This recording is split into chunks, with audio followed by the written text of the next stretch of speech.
Samonana nginibingelele nginamukele kule channel eMasoid Media Production. Uma ngabe uyaqala ukufika ngiyacela ukuthi ungenzele iqiniso ukucofa subscribe maqedwe bale video ushaye like bese ke uyakomenta kulolu daba namhlanje. Ngenza kwethu kule video namhlanje ngifuna nje ukukuzwisa ubaba uSihle Zikalala ephumela obala ngeqembu lomkhonto wesizwe. Uthi ke akafuni ukukhuluma ngalo ngoba ke mayikhuluma ngalo kuyayifana nokuthi ke uyaliphusha ulifaka ebantwini, kodwa ke uyithola futhi esegcina esekhuluma ke ngalo. Uthi ke amalungu omkhonto wesizwe abantu abahalela amandla abangakwazanga kwathola lawo mandla ku-ANC, abanye babo abantu abathanda ukubukwa abahluleka ukuba izangoma bezama lokhu nalokho kodwa bahluleka. Ngiyacela ukuthi ke uyizwele wena ukuthi utheni baba uSihle Zikalala ngaleli qembu. Uma usuqedile ungenzele iqiniso ngokuthi cofa subscribe ulike bese uyakomenta. Ngiyabonga. Into esilaleleke manje with this confusion ekhona ukunyusa kakhulu ama numbers.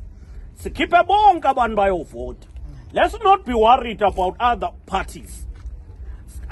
Least we say about them, the better. Angizokhuluma ngamaningi khona le create confusion kuthina. And ngizoyichaza at a political level. Kwipolitiki khona abaholi abathi mabehola ngaphakathi kubona bangenwe ilento yepower. Yes.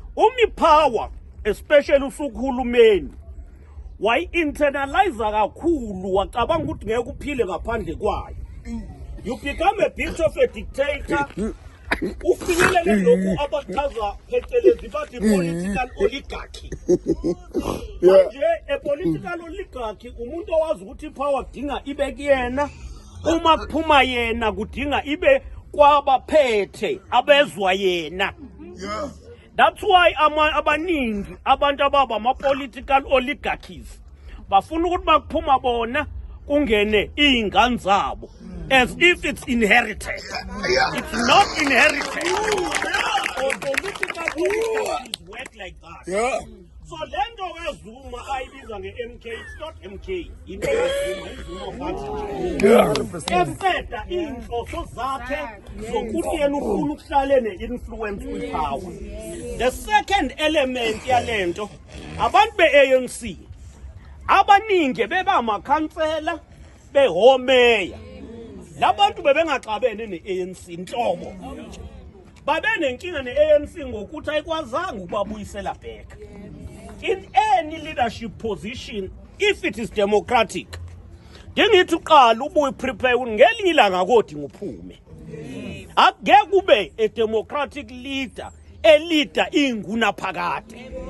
So lama comrade engaxabene ne-ANC ngoba engadeployiwe. Isono nje se-ANC kuba ukuthi abadeployiwe kuhulumeni. They then left the ANC sebekulento kaZuma. Isegment yesithebili leyo.